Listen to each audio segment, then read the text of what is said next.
ابھی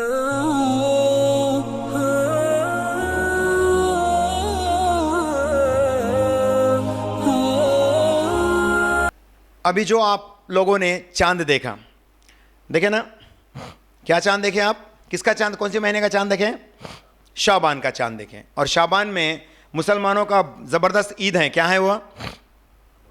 کیا ہے؟ شب برات. کون آئیں گے شب برات کو؟ رمضان اس کے بعد آنے والا. رمضان میں کون آئیں گے آپ کے گھروں کو؟ ارے رمضان میں بھی کوئی آتا کیا بول کے ڈاؤٹ پکڑیں گے. آئیں گے جبرائیل علیہ الصلوۃ والسلام آئیں گے. اللہ اکبر. ارے جبرائیل آئیں گے؟ ارے کیسے باتیں کر رہے ہیں بھائی تمہیں؟ کوئی عالم علماء اس سے پہلے نہیں بولے نا جبرائیل کیسے آتے جی؟ آ رہے ہیں. سورہ نمبر 97.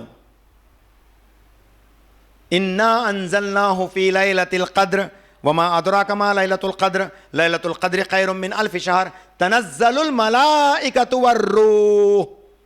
اس دن کون آئیں گے؟ اللہ سبحانہ و تعالی ملائکہ کو اور جبرائیل کو بھیجیں گا. سلام ہی حتی مطلع الفجر. اور وہ پوری کی پوری رات کیا رہیں گے؟ سلامتی ہی سلامتی رہیں گی. مطلب جو شخص نمازوں کے اندر، تلاوت قرآن کے اندر، ذکر الہی کے اندر رہیں گا، اس کو بے تحاشا جو ہے، بے انتہا اس کو اجر دیا جائیں گا انشاءاللہ تعالیٰ. یہ ہے لیلۃ القدر کی بات. اور بعض لوگ لیلۃ القدر کو آدھا کر کے، نہیں تو پاؤں حصہ کوارٹر کر کے جو ہے اسی مہینے کے اندر بھی ٹٹول رہے ہیں. اور اس کو کیا نام دیے؟ لیلۃ مبارکہ. لیلۃ مبارکہ. یہ حیدرآباد کے مفتیان کرام بھی یہ بات کو تسلیم کرتے ہیں، لیکن جو دارالعلوم دیوبند کے جو ٹاپ سکالر ہیں نا، انہوں کبھی بھی یہ بات کو تسلیم نہیں کرتے. میں کس کی بات کر رہا ہوں؟ حنفی کی بات کر رہا ہوں.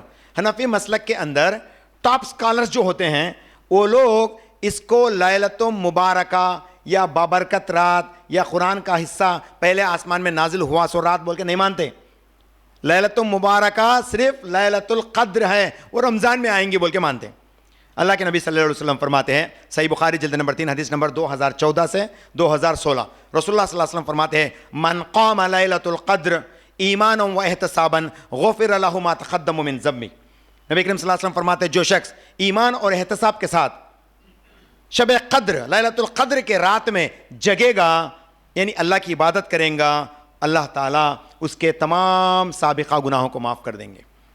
یہ لیلۃ القدر کی بات ہو رہی، اور یہ رمضان المبارک کے مہینے میں آنے والی ہے جس کا ذکر قرآن کے اندر فرماتا ہے.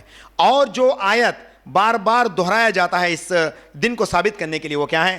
سورہ الدخان سورہ نمبر 44 کی آیت نمبر 3. انا انزلناہ فی لیلۃ مبارکہ. کہا جاتا ہے کہ ہم نے اس بابرکت کتاب کو لیلۃ مبارکہ بابرکت رات میں نازل کیا ہے. لوگ یہاں پہ تشکیل کرتے ہیں، اس کو ایلوبریٹ کرتے ہیں، اس کو کنٹیکسٹ دینے کی کوشش کرتے ہیں. کئی سارے علماء بھی میں جن کو میں فالو کرتا ہوں، عالم علماء، وہ کہیں بھی یہ نئی بات کرتے. اور دارالعلوم دیوبند کے ٹاپ سکالرز ہیں، وہ بھی یہ نئی بات کرتے. کہتے کیا ہیں؟ لیلۃ مبارکہ کی رات لیلۃ القدر ہے اور یہ رمضان المبارک میں آئیں گے. شب برات جیسی کوئی رات نہیں. اور اس کے کتنے پرانا بنا لیے. شب برات، بری کرنے والی رات، برات کی رات. اس دن جو ہے اللہ سبحانہ و تعالیٰ اپنی تجلی کو پہلے آسمان میں رکھیں گے. سننے والے ہیں نا گچوب سنتے رہے، صحیح بھی رہے، اس رات کو رکھیں گے، انتظار کریں گے بول کے. لیکن میں کیا بول رہا ہوں؟ رسول اللہ صلی اللہ علیہ وسلم، یہ تو عالموں کی بات بول رہے ہیں نا.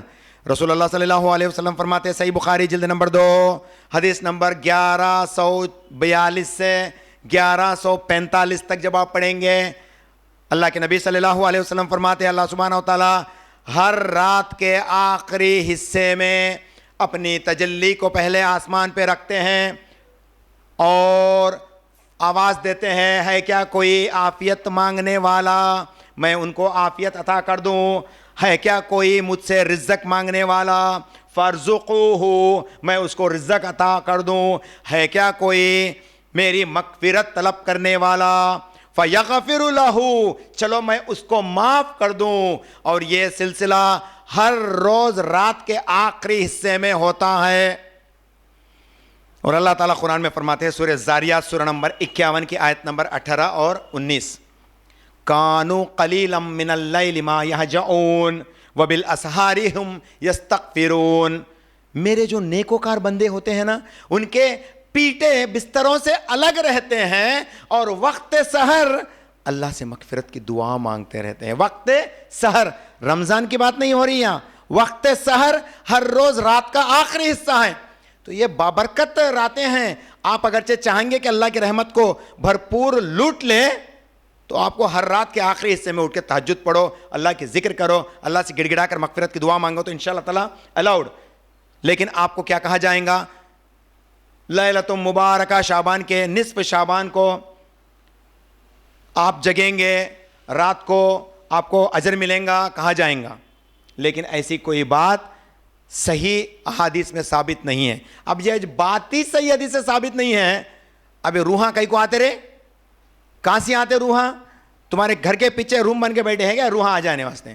ہمارے دادا کے تیگ پاس چلے گئے, ان کو بیڑی بولتے بہت پسند تھی, بریانی کے ساتھ انہوں بیڑی ہمیشہ پیا کرتے تھے. تو ہم لوگ کیا کرتے ہیں, ہمارے گاؤں کے اندر اس میں کھانا رکھتے ہیں, بیڑیاں بھی رکھتے ہیں, شربت رکھتے ہیں, ان کے جو ہوتے نا ان کے ہیبٹس, اس سب کو رکھ کے دروازہ ڈال کے جاتے ہیں. سویرے اٹھ کے دیکھے تو پھر جو چیزیں رکھے وہ ویسے چہتے ہیں. ارے پھر کیا ہو جائے, آئی نہیں کیا رات کو انہوں بھول گئے کیا گھر ہے؟ نہیں آتے نا, کیسا آتے؟ روحاں جانے کے بعد واپس آتے ہیں. اللہ تعالیٰ قرآن میں فرماتے ہیں سورہ المومنین سورہ نمبر 23 کی آیت نمبر 100, جب روح جاتے وقت تڑپے گی, گڑ گڑائے گی کہ اے اللہ مجھے ایک مرتبہ مہلت دے کے پھر واپس دنیا میں بھیج دے, تاکہ میں جن جن کاموں کو ترک کرتا رہا وہ تمام کاموں کو میں کروں گا, مجھے مہلت دے. بولتے اللہ فرماتے کلا, تم ہرگز یہ کام نہیں کر سکو گے, یہ ہرگز نہیں ہوتا. الی یوم برزخون, اللہ فرماتے ہیں نہیں, اب وہ کام نہیں ہو سکتا. تمہارے اور اس دنیا کے درمیان میں کیا ہو گیا؟ برزخ لگ گئی, مطلب اب تمہاری برزخ کی زندگی شروع ہو گئی. قبر سے اس وقت تک اللہ تعالیٰ کسی کو نہیں اٹھاتا. واپس آ کے کھانا کھا کے بریانی کھا کے لوگوں کو جو ہے تسلی بخش باتیں بول کے جانے واسطے نہیں ہے. ایک بار روح نکل گئی جسم میں, بولا تو جسم گئی کام سے, اس کو مدفون کر دیتے, سڑ جاتے پورے جسماں, سوائے انبیاء علیہ الصلوۃ والسلام کے سب جسماں سڑ جاتے. یاد رکھیے, کوئی دادا آنے والے نہیں ہیں, کوئی پردادا آنے والے, کوئی چچیرے ممیرے آنے والے نہیں ہیں.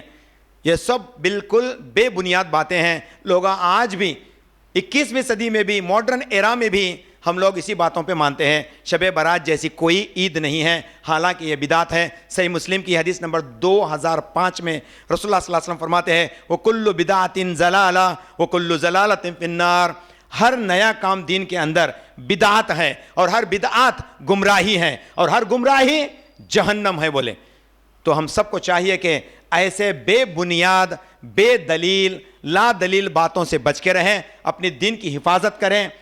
اور ایسے دنہ کچھ بھی نہیں ہیں جس کے اندر کوئی خاص فضیلت شعبان کے اندر رکھی گئی ہو, ایسے کچھ بھی نہیں ہے. رسول اللہ صلی اللہ علیہ وسلم کا عمل تھا کہ رمضان کے بعد سب سے زیادہ دنوں کے روزے آپ علیہ الصلوۃ والسلام کو رکھتے تو شعبان کا مہینہ تھا. اور صحیح بخاری کی بالخصوص ایک حدیث میں اس کو رد کیا گیا ہے کہ شعبان کے 15 تاریخ کے بعد کثرت سے جو ہے روزہ ہرگز نہیں رکھنا دنوں میں, کیونکہ اگرچہ آپ رکھتے چلے گئے, اصل روزہ آتش نمتی میں ویک ہو کے پڑ گئے, سمجھو وہ فرض روزہ نفیلہ رکھ کے ویک ہو گئے, بیمار ہو گئے, کمزور ہو گئے, فرضہ چھوٹ جاتے ہیں.